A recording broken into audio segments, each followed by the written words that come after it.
Give me the stimulus so I can go pay my rent. I will not be ignorant. I swear it be heaven sent. Give me the stimulus. Give me the stimulus. Give me the stimulus so I can go pay my rent. I will not be ignorant.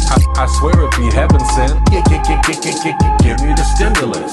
Give me the stimulus. A huge update just dropped on those $2,000 stimulus checks, and it's not what you think. It's not just $2,000 stimulus checks, but President Trump is now offering certain people $10,000. That's right. You'll want to hear this, so be sure to watch until the end for all the latest details about what's really happening. On the surface, it looks like the president's ready to hand out thousands of dollars to every American. But there's a twist, and it could be the difference between getting paid and getting nothing. So before you celebrate, let's break down what's really going on. Because once again, no one seems to be talking about the details behind this announcement. I'm sure you've seen what the president's been saying over the last 24 hours about those checks. But if you haven't, let me get you up to speed. We're going to issue a dividend to our middle income people and lower income people of about $2,000. And we're going to use the remaining tariffs to lower our debt. We're going to be lowering our debt, which is a national security thing. So we're doing a lot of good work. And the numbers were reported so incorrectly.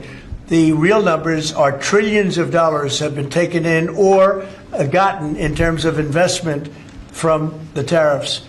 And so if that were ever reversed, it would be a disaster. Frankly, it would be a national security problem for our country. Clearly, he is not backing down. In fact, it sounds like he's damn near ready to send out those $2,000 checks. And honestly, there is some logic behind the idea of sending people this money. We all know that Americans have been getting ripped off for years. Taxes, tariffs, higher prices, one way or another, the government's been taking money out of our pockets, especially in the last few years. There are even videos out there breaking down exactly how much we've lost and how much we could actually get back if the president really follows through on this promise. Well, Trump just announced today that he was giving every U.S. citizen who is not a high-income earner a $2,000 dividend check.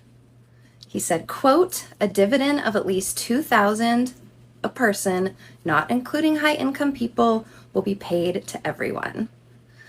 Where's the money coming from, you ask? It's coming from the tariff revenue. Isn't tariff revenue just us getting our own money back, you ask?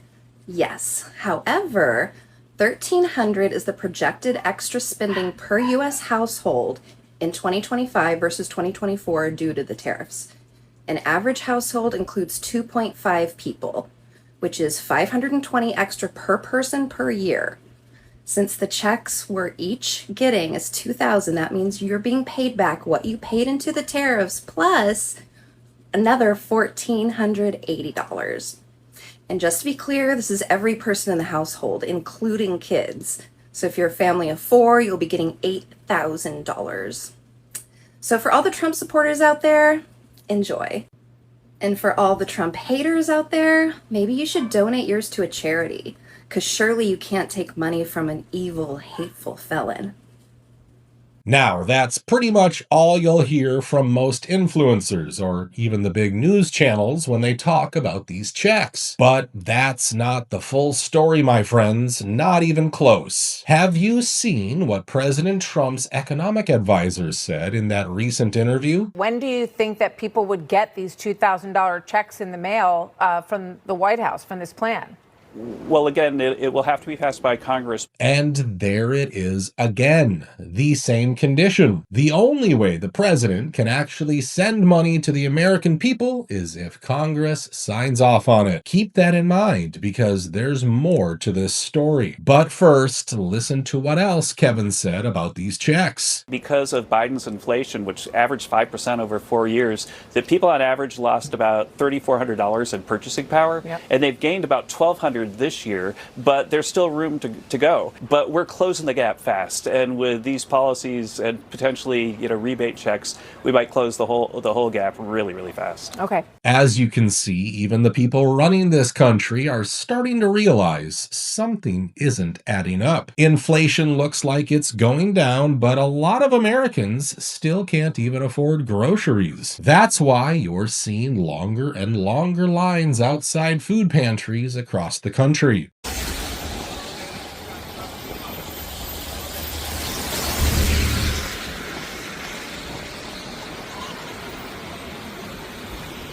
Of course, Kevin's been bombarded by the media as well. They all want to know what the administration plans to do to actually help Americans. When the president says that grocery prices are down, what numbers is he basing that on, given that's not true, and even Marjorie Taylor Greene has acknowledged that it's not accurate? Right. Well, I guess the question, inflation is down. It's one of those things that very often when people talk about economics, they slip derivatives, as we say. And so the point is that inflation is way down. And I guess these rebates are their answer. Unfortunately, Congress still has to approve it. And let's be real, there are plenty of people, even within the Republican ranks, who will never support another round of stimulus. So if that's the case, why is the president pushing so hard for these checks? Well, I've got a theory. It might have a lot to do with the upcoming midterms. It wouldn't be the first time a president used stimulus checks as a political tool. Joe Biden famously did that back in 2021. By electing John and the Reverend, you can make an immediate difference in your own lives, the lives of the people all across this country, because their election will put an end to the block in Washington on that $2,000 stimulus check. That money that will go out the door immediately. Tell people who are in real trouble. Think about what it'll mean to your lives. Putting food on the table, paying rent, paying for your mortgage, paying down the credit card, paying the phone bill, the gas bill, the electric bill. Now, we all know Congressman Thomas Massie, and we know he's never voting for more stimulus. He's made it clear, adding more to the national debt is a line he will not cross. So maybe these $2,000 checks aren't just about helping people. Maybe they're about replacing people like Thomas Massie. Of course, we will find out if I'm right, because it looks like Congress is finally going to come back, and if the president is serious, we might even see a vote on these checks in the next month or so. Since we're already talking about the lockdown ending, check this out. A few Democrats actually broke ranks and voted with the Republicans. Yeah, that really happened. Now, by doing that, these senators basically exposed people in their own party who were totally fine with keeping the government shut down till Christmas. Many of my friends are unhappy. They think we should have kept our government closed indefinitely to protest the policies of the Trump administration. I share their opinions of this administration, but cannot accept a strategy which wages political battle at the expense of my neighbor's paycheck or the food for his children. Mr. President, I yield the floor. If we're going to extend the shutdown another week, another month, through Christmas, Thanksgiving, is that going to get us anywhere? The point is, there never was an end game if the initial strategy didn't work. At least now, programs like SNAP are coming back for millions of Americans. Possible end to the government shutdown is nearing. Some good news for families in Georgia who rely on SNAP benefits. You can expect to see your money on your EBT card soon. Plus, it should finally calm down the chaos at the airports, because that situation was at a breaking point. More trouble in the skies. Two planes that had just taken off moments apart from LAX ended up on a collision course with each other. The close call happened over the Pacific, and by some accounts, the pilots only had seconds to take evasive action.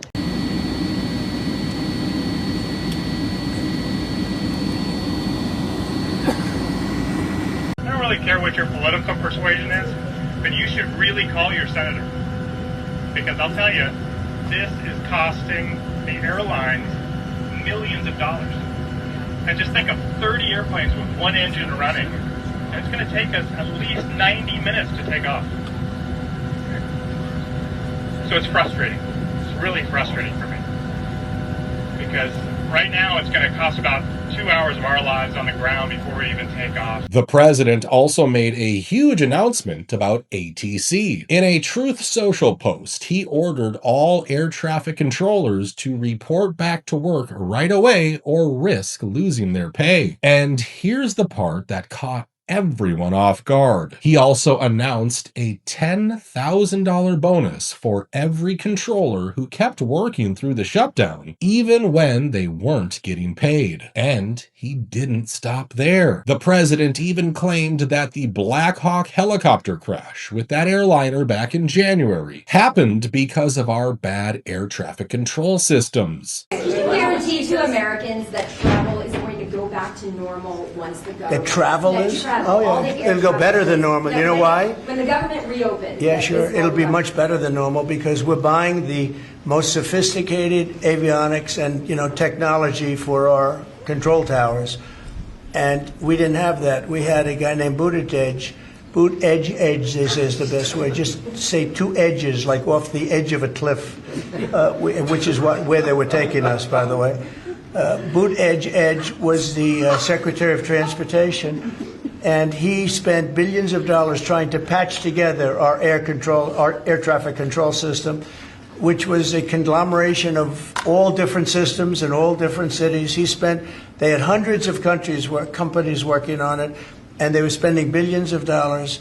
And when they turned it on, it didn't work. It didn't even work a little bit. That's why you had a helicopter crashing into an airplane, that if we had a great system, bells and whistles would have started going off. I'm not totally sure I buy that explanation, to be honest. There were a lot of strange things about that crash, way more than we were told. If you've been following the channel, you know exactly what I'm talking about. But if not, you can check my previous videos where I break that whole situation down. Now, the one thing that really went viral from this press conference was the appearance of Erica Kirk. People online just can't stop talking about it, mostly because she seems to be at every White House event lately. Where's Erica? Because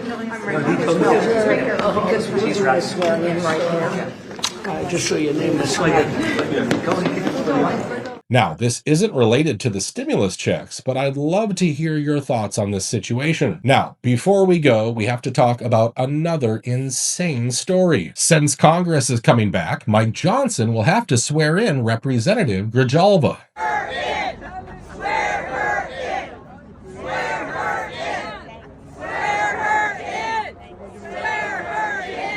And once she signs Thomas Massie's petition, Congress will have no choice. They'll have to vote on whether to release all the Epstein files. As you can imagine, that's gonna get crazy. Because, let's be real, there are a lot of people in power, even the speaker, who definitely don't want those documents coming out. But we are also insisting upon the protection of innocent victims. And our concern is that the Massie and Khanna discharge petition is reckless in the way that it is drafted and presented. It does not adequately include those protections, and I can explain all the details of that. And all of this is happening while some disgusting new info about Ghislaine Maxwell is coming out too. I'm sure you know that she's being held at a minimum security prison camp in Texas. Of course, this makes zero sense because she's a convicted sex offender, and according to federal rules, that shouldn't even be possible. Of course, her victims had a lot to say about this injustice, but of course, no one listened to them. We were horrified to learn that she had been transferred to a prison camp. She is someone who was found guilty by a jury of sex trafficking.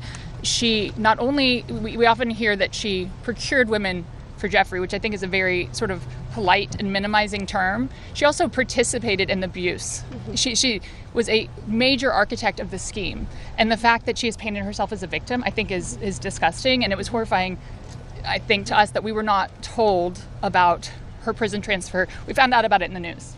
This whole situation was already bad, but now a whistleblower has come forward claiming that conditions around Ghislaine Maxwell's imprisonment might not be what we'd expect. According to their account, she's receiving special treatment that goes far beyond normal prison policy. Things like private visits, refreshments for her guests, specialized meals, and even access to computers. Now, the question we need to ask as a nation is this: why would someone convicted of such horrific crimes be given that kind of access or privilege? And why are employees allegedly being punished for speaking up about it? This is Dr. Tanisha Hall. She's the warden at the prison that Ghislaine Maxwell is being pampered at, called Camp Ryan in Texas.